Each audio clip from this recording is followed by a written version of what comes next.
Si vous n'avez jamais vu de zélote dans l'évangile, parce que le véritable zélote, ce n'est pas notre frère Serge. Moi, je suis un premier zélote. Parce que j'ai donné la définition de ces zélotes-là. Nous sommes des hommes qu'on a déjà tués depuis longtemps. Un cadavre qui marche.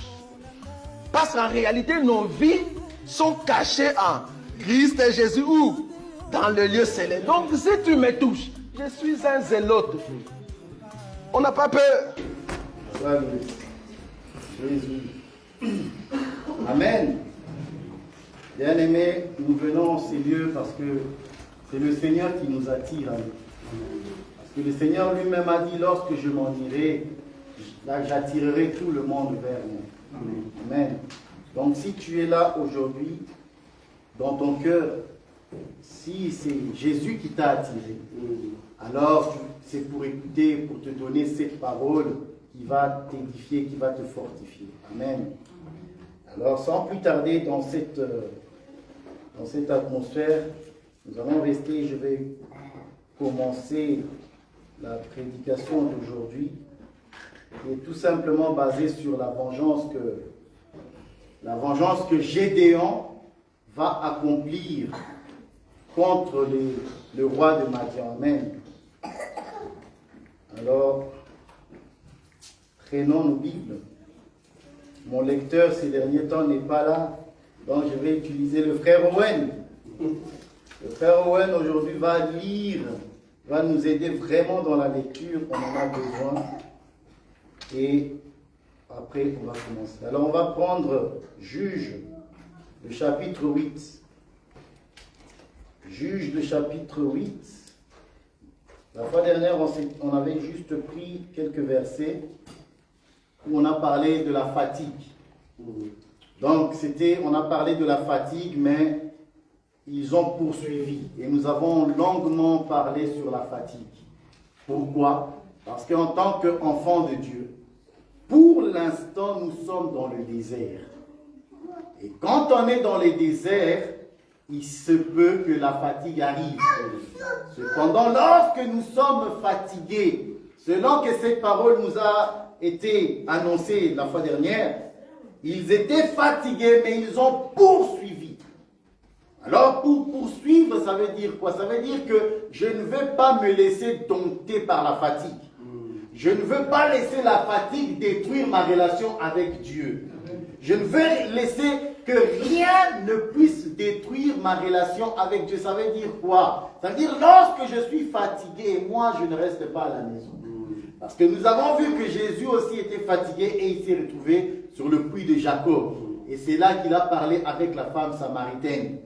Donc quand on est fatigué, on vient auprès du puits. Et lorsqu'on est auprès du puits, c'est pour s'abreuver de l'eau afin de nous ranimer, pour avoir cette force de continuer la marche. Amen. Nous avons parlé bien sûr de ce verset de Ésaïe que nous aimons beaucoup, où la Bible nous dit que l'Éternel renouvelle la force de ceux qui se confient en lui. Nous avons vu la différence entre les adolescents et les jeunes gens. Et nous avons bien souligné que nous ne sommes pas des adolescents. Nous sommes des vieillards. Pourquoi? Parce que tout simplement, nous sommes conduits par l'Esprit. Tout homme qui est conduit par l'Esprit est un vieillard. C'est le vieillard qui a besoin du soutien de son bâton. Voyez? Parce que la Bible va dire, tous ceux qui se confient en l'Éternel, ils renouvellent leur force. Voilà. Puisque nous sommes des vieillards, nous venons à l'Éternel, c'est-à-dire auprès du puits, c'est-à-dire dans la prière, dans l'assemblée, là où la parole de Dieu est prêchée. Amen. Et c'est là que Dieu nous donne la force. Et la Bible dit, nous marchons, nous ne nous fatiguons pas. Nous courons et nous ne lassons pas. Et nous prendrons l'envol. Vous voyez? Parce que nous sommes des aigles. Et là où la Bible nous dit que l'Éternel lui-même a pris Israël comme un grand aigle pour le ramener au pays de Canaan. Vous voyez? Alors l'Éternel donne toujours les ailes de l'aigle à son peuple. Pourquoi? Parce que c'est les ailes qui peuvent t'emmener au ciel. Si tu n'as pas les deux ailes de l'aigle, tu ne vas pas monter. Vous voyez? Donc c'est les ailes de l'aigle. L'aigle, c'est l'animal qui vole très haut. C'est-à-dire, nous serons enlevés. Amen. Aujourd'hui, nous allons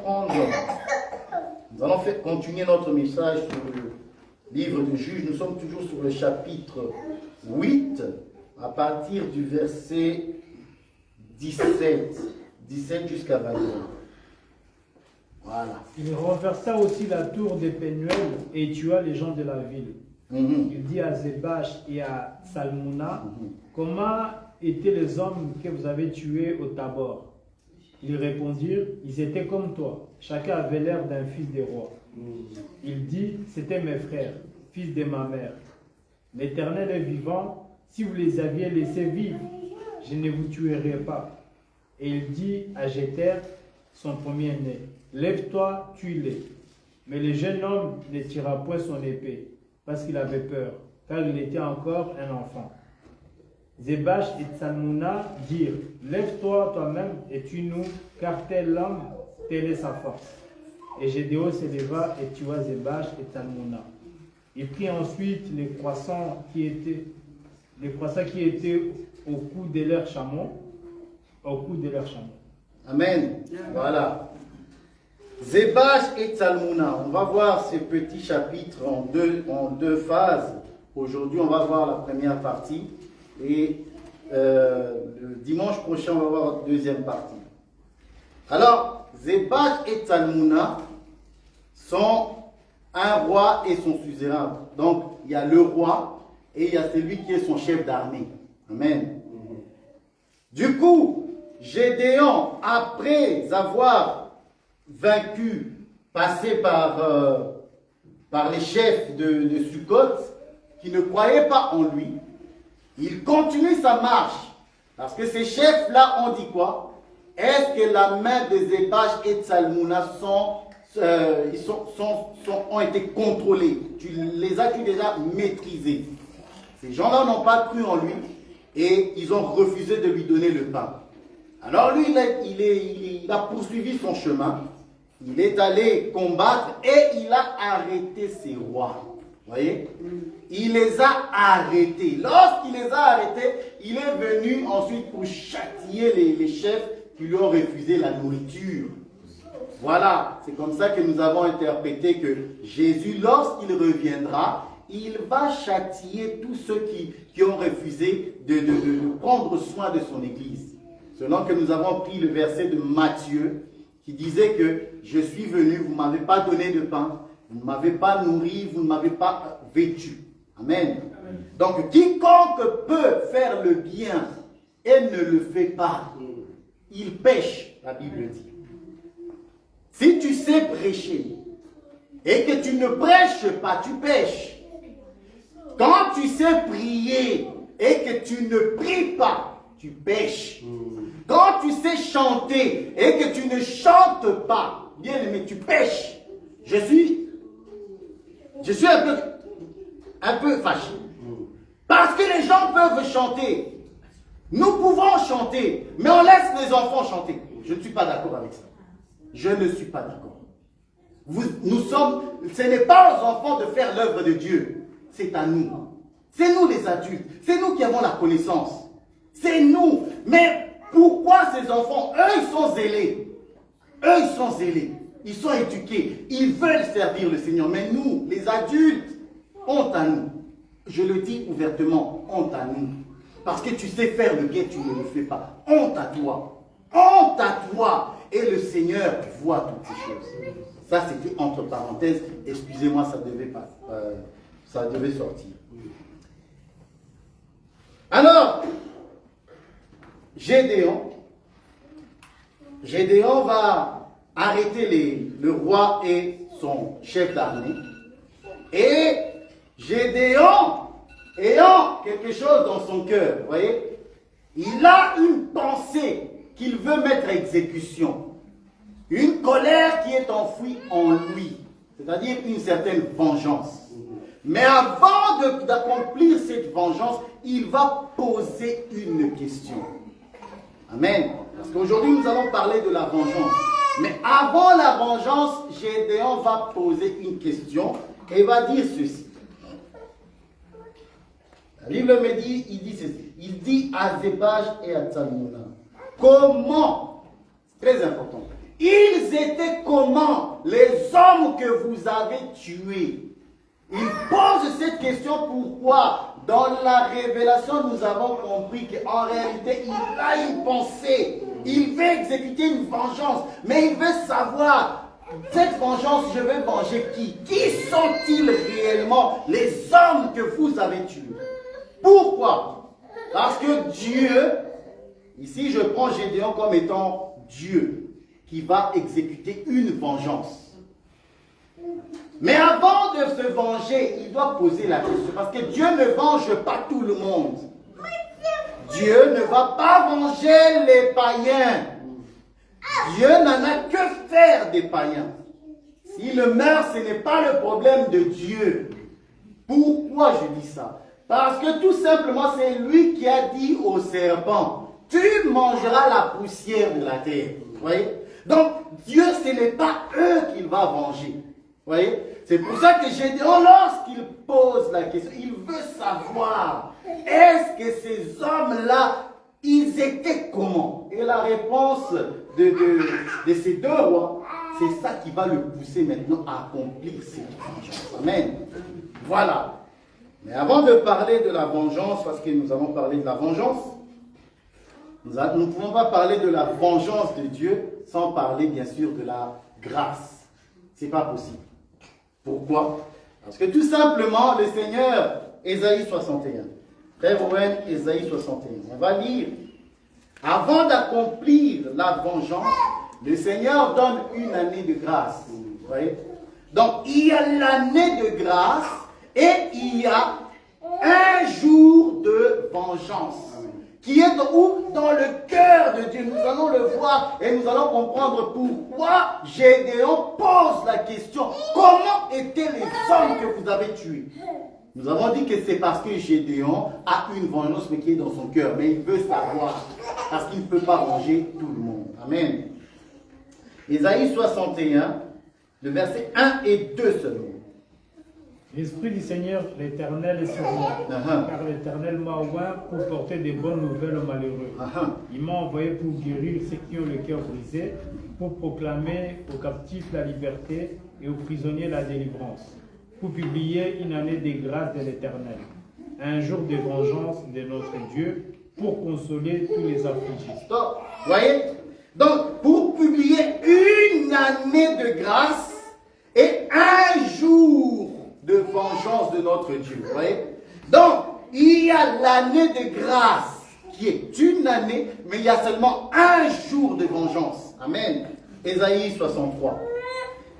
Et c'est par là que je vais commencer à évoluer dans le message. Ésaïe 63. 63 combien? À partir du premier verset, mon frère. Qui est celui qui vient d'Édom, de Botsra, et en vêtements rouges, en habit éclatant, et s'est redressé avec fierté dans la plénitude de sa force. C'est moi qui ai promis le salut, qui ai le pouvoir de délivrer. Pourquoi tes habits sont-ils rouges, et tes vêtements comme les vêtements de celui qui foule dans la cuve?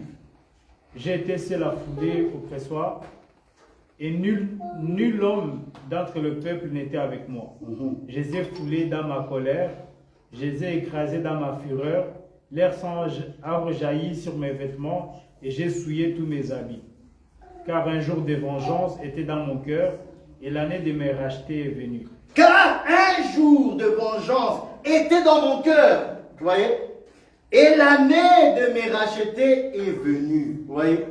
Donc, il y a un jour de vengeance qui est dans le cœur de Dieu. C'est ce jour-là que nous allons parler aujourd'hui. Du jour de vengeance qui est dans le cœur de Dieu. C'est-à-dire, c'est Gédéon qui veut se venger. Mais il doit poser la question, qui sont les hommes que vous avez tués? Comment étaient-ils? Amen. Alors ici, Ésaïe va commencer à nous décrire. Il dit, qui est celui-ci qui vient d'Édom? De Botsra en vêtements rouges, en habit éclatant. Or, Édom, Botsra, c'est Ésaü. Pourquoi? Parce que tout simplement, Édom veut dire rouge. Vous voyez? Or, le peuple d'Édom sont descendants d'Ésaü. Et lorsqu'on dit qui est celui-ci qui vient en vêtements rouges, en réalité, on parle d'Ésaü. Vous voyez?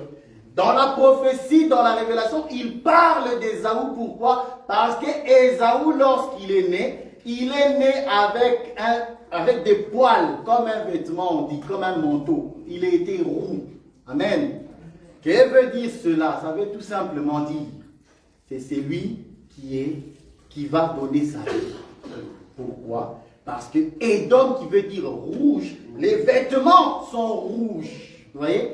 Donc c'est celui qui va aller à la croix.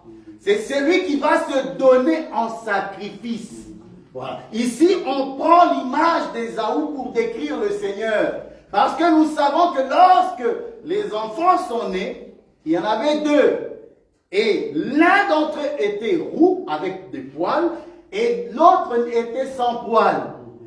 Pourtant, Dieu a dit que celui à qui la bénédiction va tomber, c'est le petit frère. Cependant, le petit frère, avant de recevoir le droit d'aînesse, il doit saisir le talon du grand frère. C'est comme ça qu'ils sont sortis. Jacob a pris le talon de son grand frère. Et dans la révélation, nous avons compris que c'est l'héritage. Pourquoi? L'héritage s'obtient par les pieds. Amen.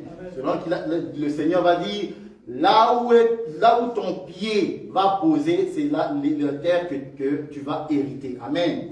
Or, nous avons compris que la terre, en réalité, le pied, ce n'est que l'évangile.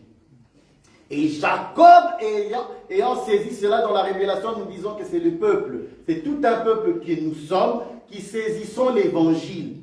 Nous saisissons le pied du grand frère qui a détruit les œuvres du diable à la croix, afin d'être bénis. L'autorité de Jésus-Christ est entrée en nous, nous sommes bénis. Amen. La Bible dit ceci, qui est celui-ci qui vient d'Édom, de Botsra, en vêtements rouges, en habit éclatant, se redressant avec fierté dans la plénitude de sa force. Amen. Avant de se redresser, soyons bien clairs que lorsqu'on dit il s'est redressé, ça veut dire qu'il était tombé. Ça veut dire qu'il était tombé. Donc, il était tombé, ça veut dire qu'il est mort. C'est celui qui est mort et qui est revenu à la vie. Amen. Parce qu'il s'est redressé et là, maintenant, la Bible nous dit, il est à la droite de Dieu et il est dans toute sa force. C'est ce que Ésaïe veut dire. Amen. Nous allons prendre un verset. Psaume. J'aime bien ce psaume. Le psaume 145.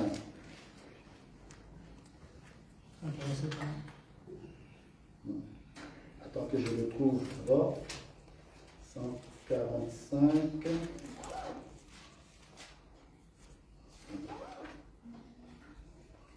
145, verset 14. Voilà. L'Éternel soutient tous ceux qui tombent, il redresse tous ceux qui sont courbés. Amen. Les yeux de tous espèrent en toi et tu leur donnes la nourriture à son temps. Ok. Tu ouvres ta main et tu rassasies à souhait tout ce qui a vie. Reprends juste le verset 14. L'Éternel soutient tous ceux qui tombent et redresse tous ceux qui sont courbés. L'Éternel soutient tous ceux qui tombent et il redresse tous ceux qui sont courbés. Amen. Amen. Or, ici, Ésaïe va nous dire qu'il se redresse. Vous voyez? Nous avons dit que se redresser, ça veut dire qu'il était tombé. Or, c'est lui qui est tombé, il s'est redressé. Mais comment s'est-il redressé? Par sa force. Pourquoi? Parce qu'il a dit, j'ai le pouvoir de donner ma vie et j'ai le pouvoir de la reprendre. Vous voyez ça? Cependant, ici, je vais prendre l'histoire que nous connaissons tous de cette femme qui avait le dos courbé. Amen. Lorsqu'elle arriva dans le temple, vu qu'elle était fille d'Abraham, Jésus la guérit le jour du sabbat. Et Jésus la redressa. Et elle dit, ne peut-il pas avoir un miracle parce que cette fille est aussi la fille d'Abraham. Donc, ce que je veux dire par là, c'est que, bien aimé, si tu es courbé aujourd'hui, le Seigneur a dit, il redresse tous ceux qui sont courbés. Donc, si tu vois que dans ton cœur, dans ta vie, il y a une courbe, il y a quelque chose qui penche, ça veut dire que tu peux aller vers celui qui peut te redresser. Amen. C'est comme ça que le Seigneur fait du bien à son peuple. Amen. Continuons notre Ésaïe. Et ensuite, nous allons venir sur Gédéon. Ésaïe dit ceci. Pourquoi tes habits sont-ils rouges? Verset 2. Et tes vêtements comme le vêtement de celui qui foule à la cuve. Bon.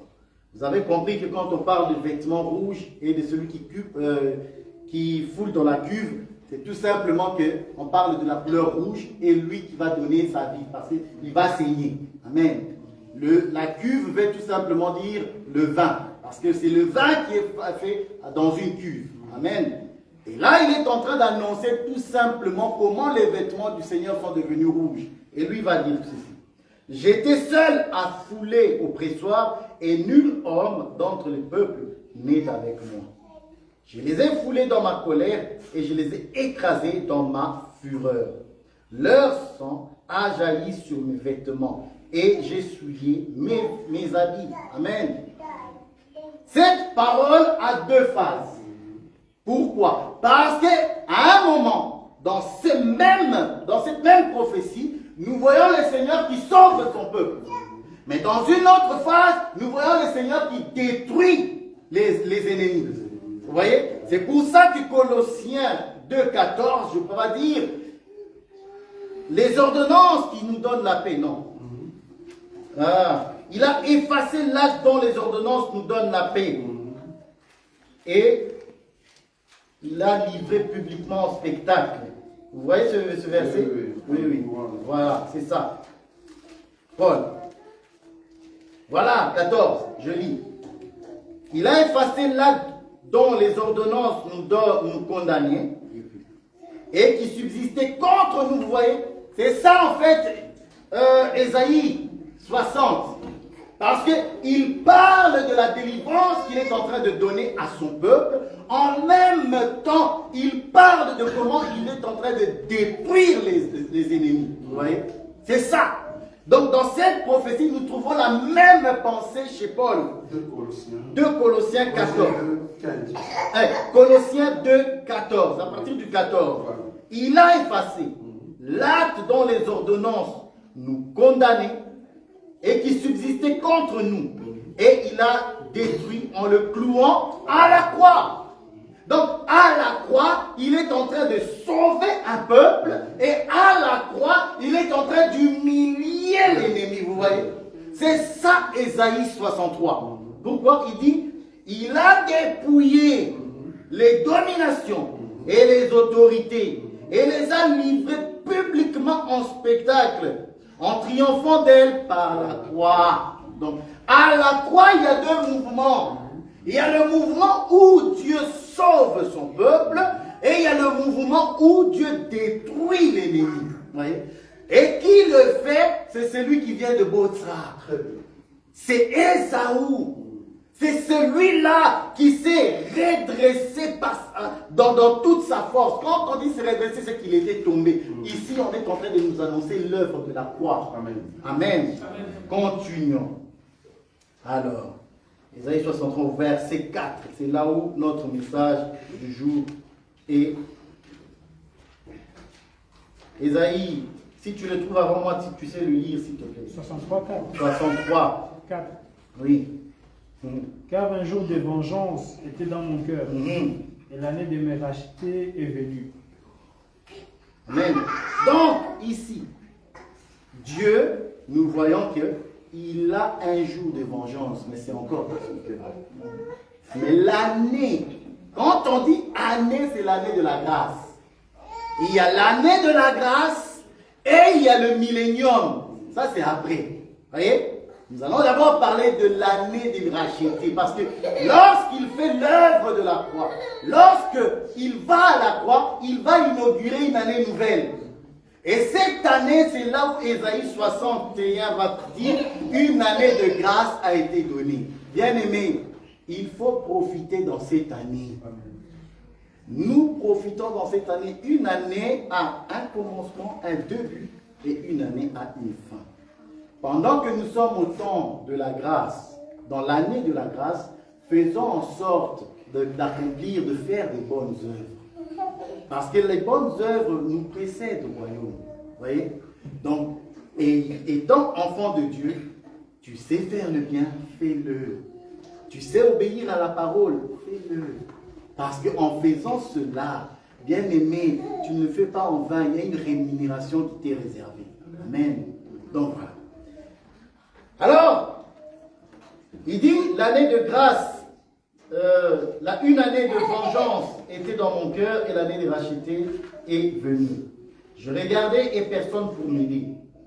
J'étais étonné et personne pour me soutenir. Alors mon bras m'a été en aide. Vous voyez? Mon bras m'a été en aide et ma fureur m'a servi d'appui. Amen. Cependant, Gédéon qui a dans son cœur la vengeance, il va poser une question. Je le répète tout simplement, parce que Dieu ne va pas venger tout le monde. Il veut savoir, les hommes que je vais venger, ils sont qui et ils étaient comment? Amen. Relisons notre Gédéon 8. Et on retourne chez Gédéon. Et j'aimerais que, donc si vous savez m'aider, on va aussi prendre quand même Apocalypse. On va prendre le livre d'Apocalypse et on va comparer. Parce que livre d'Apocalypse, chapitre 19. Le livre d'Apocalypse, verset 19. Donc on va commencer d'abord avec Gédéon. Gédéon 8. Et Juge 8. 8, 17. À partir du 17, tu peux commencer là. Il renversa aussi la tour de Pénuel et tua les gens de la ville. Il dit à Zébach et à Salmona, comment étaient les hommes que vous avez tués à Tabor? Ils répondirent, ils étaient comme toi. Amen. Chacun avait l'air d'un fils de roi. Stop. Donc, verset 11. Apocalypse. Oui. Apocalypse chapitre 19, verset 11. Puis j'ai vu le ciel ouvert, et voici parut un cheval blanc. Celui qui le montait s'appelait Fidèle et Véritable, et il juge et combat avec justice. 20.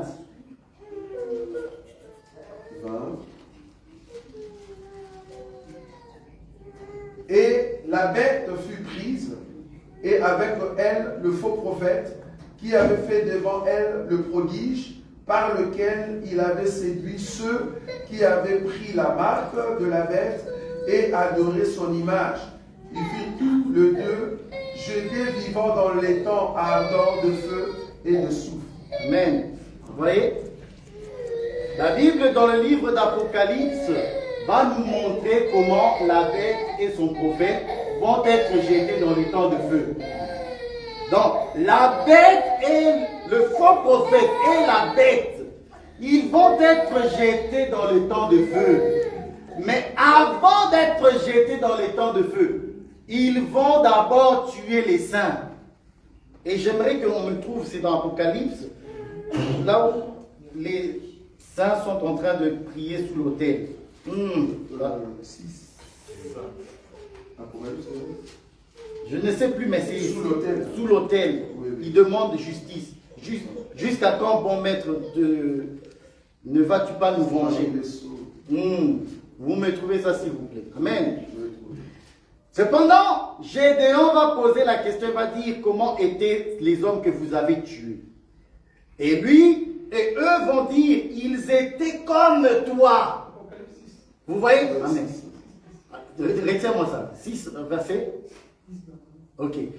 Ils vont dire, ils étaient comme toi. Tous avaient l'apparence des fils de roi. Vous voyez? C'est ça qui va en fait motiver Gédéon à accomplir sa vengeance. Tout simplement parce qu'ils étaient comme lui. Bien-aimés, tous ceux qui souffrent aujourd'hui, tous les prophètes seront vengés, la Bible nous dit. Amen. Donc, nous serons aussi vengés, parce que la vengeance, c'est pour tous les saints. Depuis la mort d'Abel, la Bible nous dit, jusqu'à tous les saints. Amen.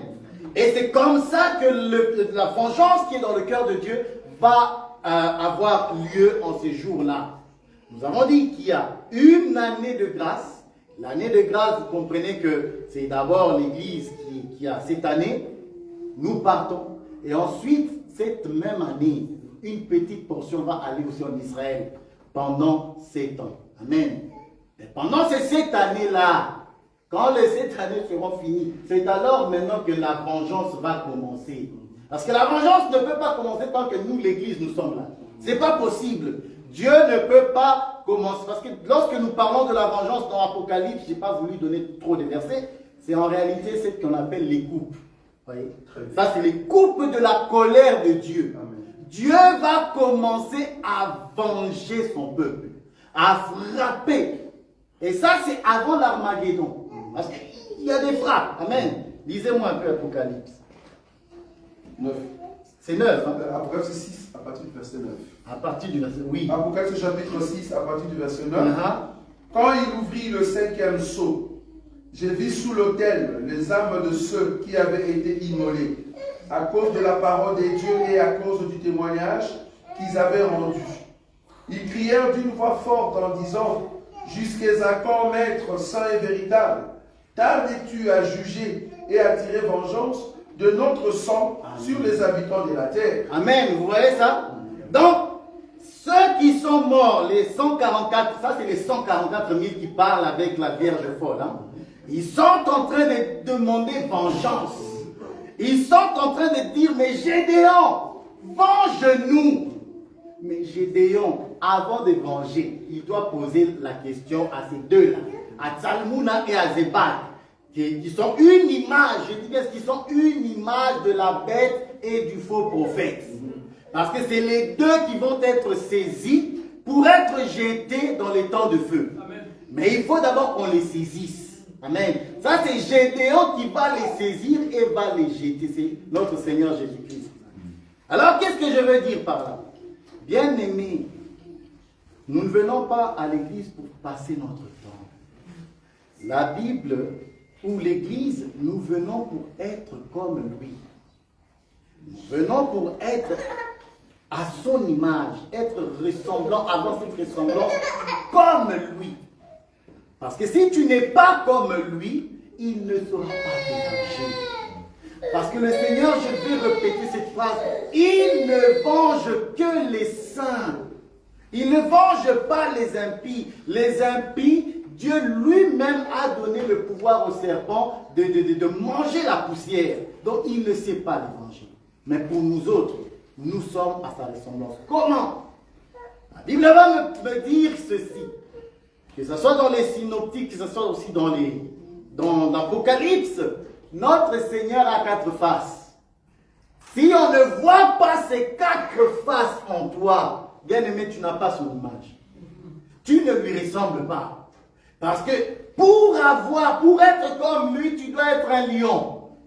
Pour être comme lui, tu dois être un veau. Pour être comme lui, tu dois avoir aussi le corps humain. Pour être comme lui, tu dois être comme l'aigle qui s'envole. Vous voyez? Ça, c'est la ressemblance. Il veut savoir, est-ce que ces gens-là que je vais venger, avaient-ils tous le même aspect que moi? Et la réponse est venue par les rois eux-mêmes. Il dit, ils étaient comme toi.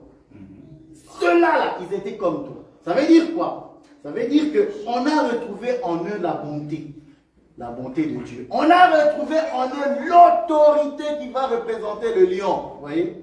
Parce qu'en toi, bien-aimé, il y a cette autorité de Jésus-Christ. Et il faut en prendre conscience.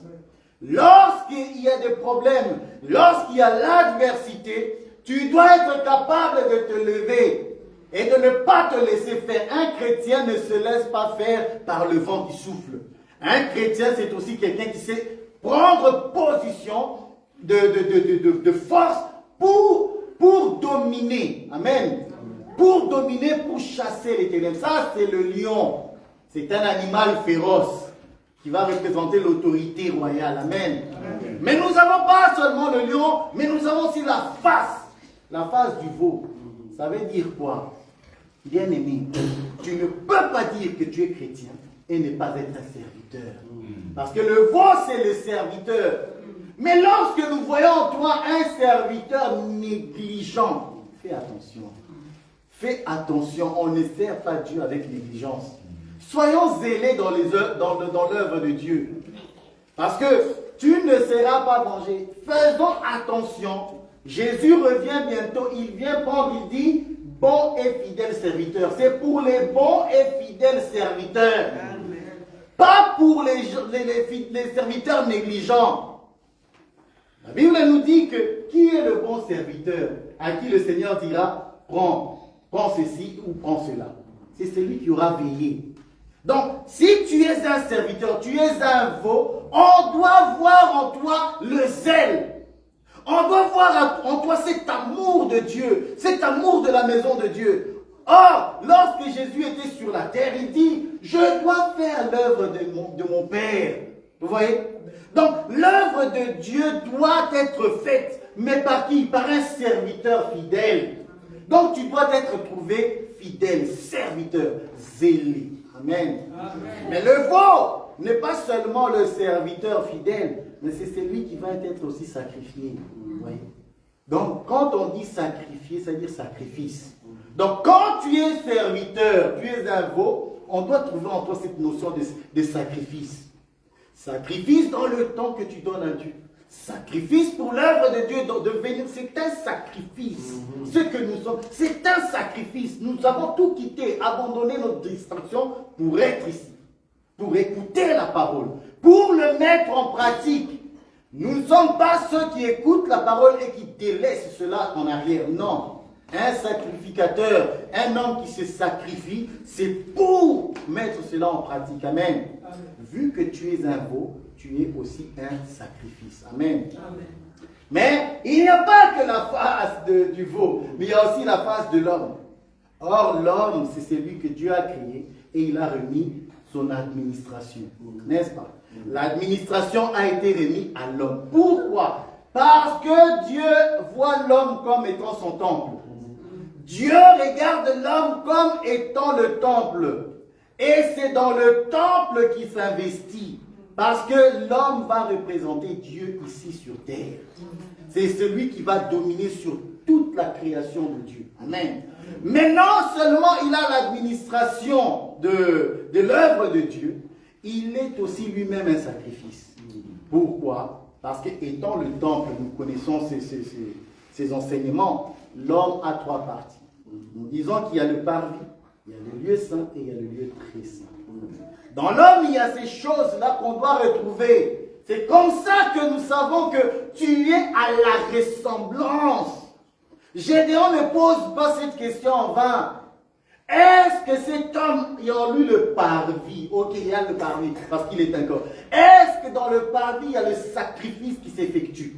On doit voir la notion du sacrifice en toi, je le répète. Pourquoi? Parce que l'homme est aussi un animal quelque part. Le corps que nous avons, c'est un corps animal.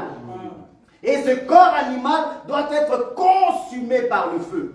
Selon que Paul va nous dire, offrez donc vos corps en sacrifice, ce qui serait de votre part un culte raisonnable. Vous voyez? Donc, si vous êtes un peuple raisonnable qui veut offrir à Dieu un culte, bien aimé, la notion du sacrifice doit être là. On doit voir ça. C'est comme ça que nous savons, parce que lui-même, le Seigneur, Dieu lui a donné un corps semblable au corps du péché.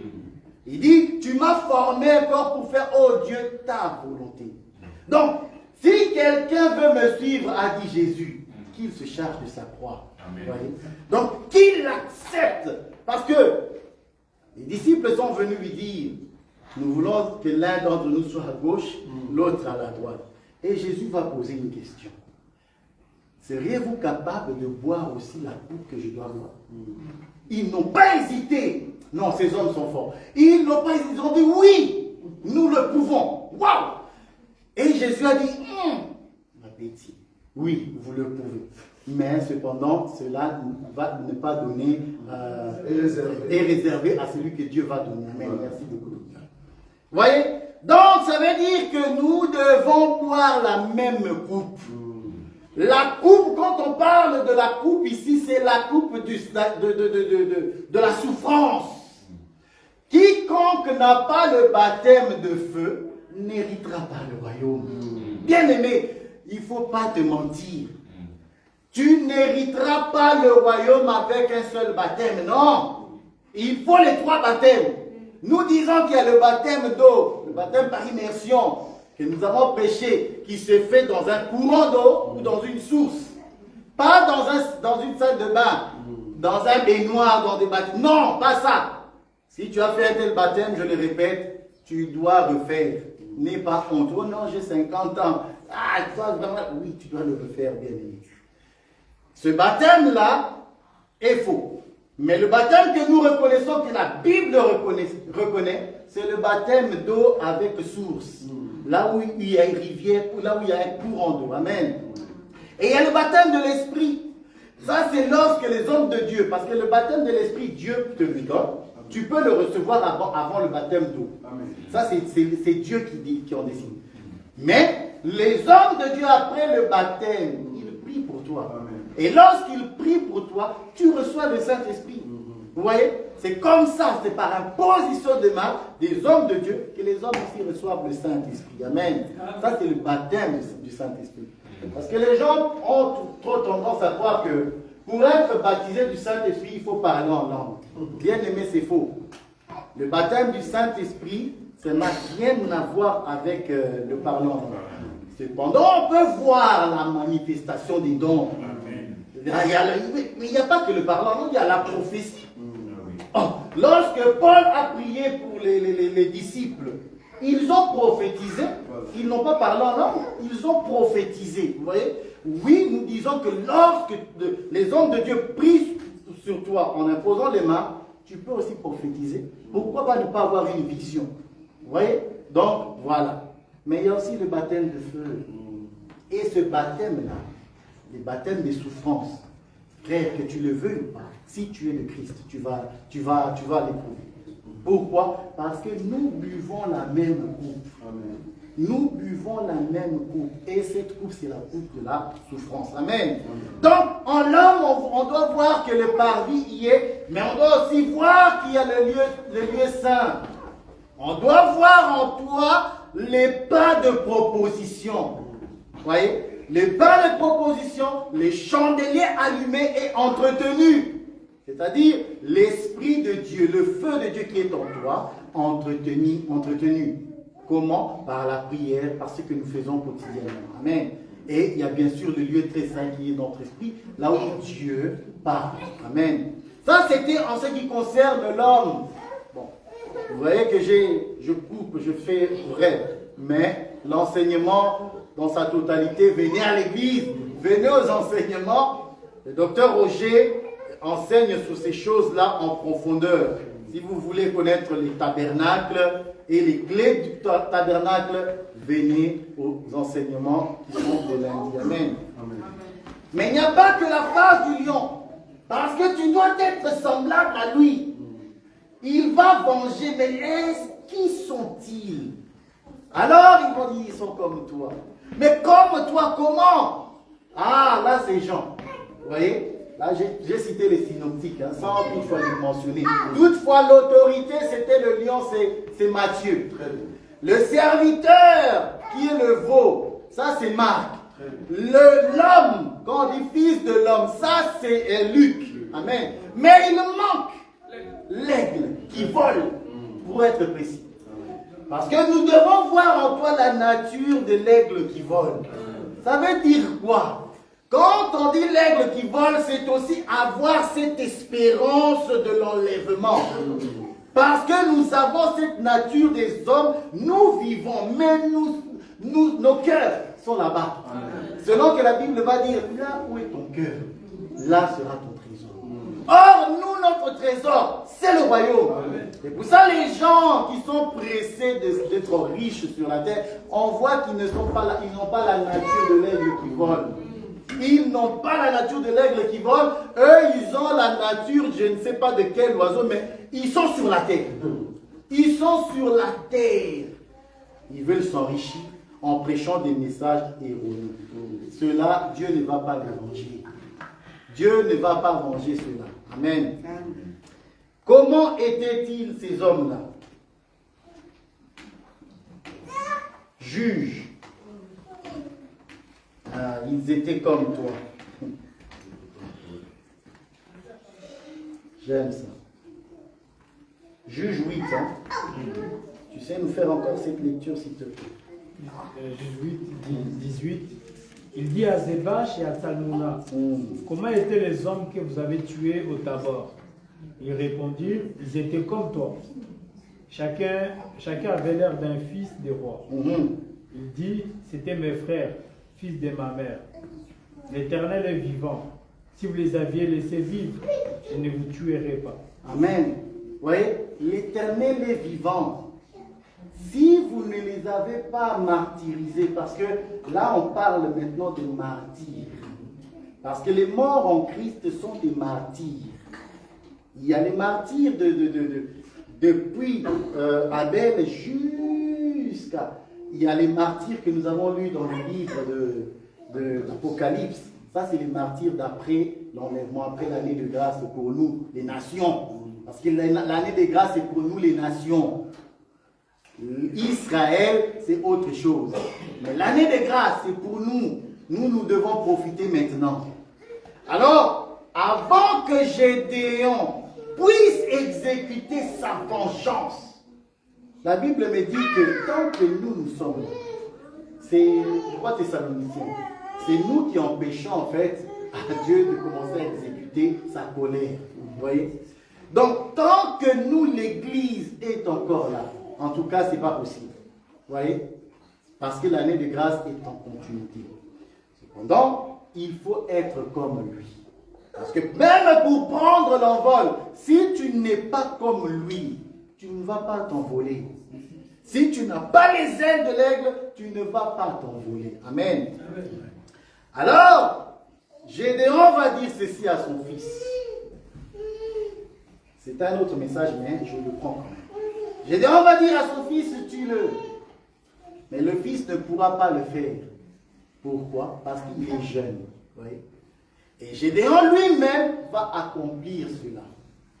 Je vais prendre l'image du fils. Bien-aimé, si aujourd'hui tu n'arrives pas à tuer la chair et ses passions, en tout cas oublie ta ressemblance avec le Seigneur.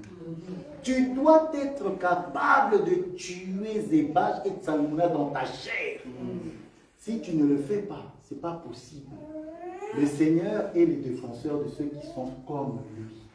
Quand tu es comme lui, c'est alors que le Seigneur sait te défendre.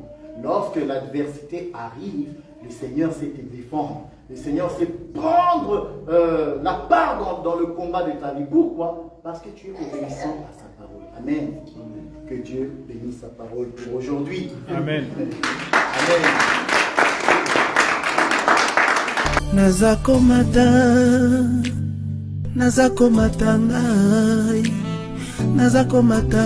grâce de Dieu. Que Dieu vous bénisse. Amen. Amen. Ciao. Ciao, ciao, ciao.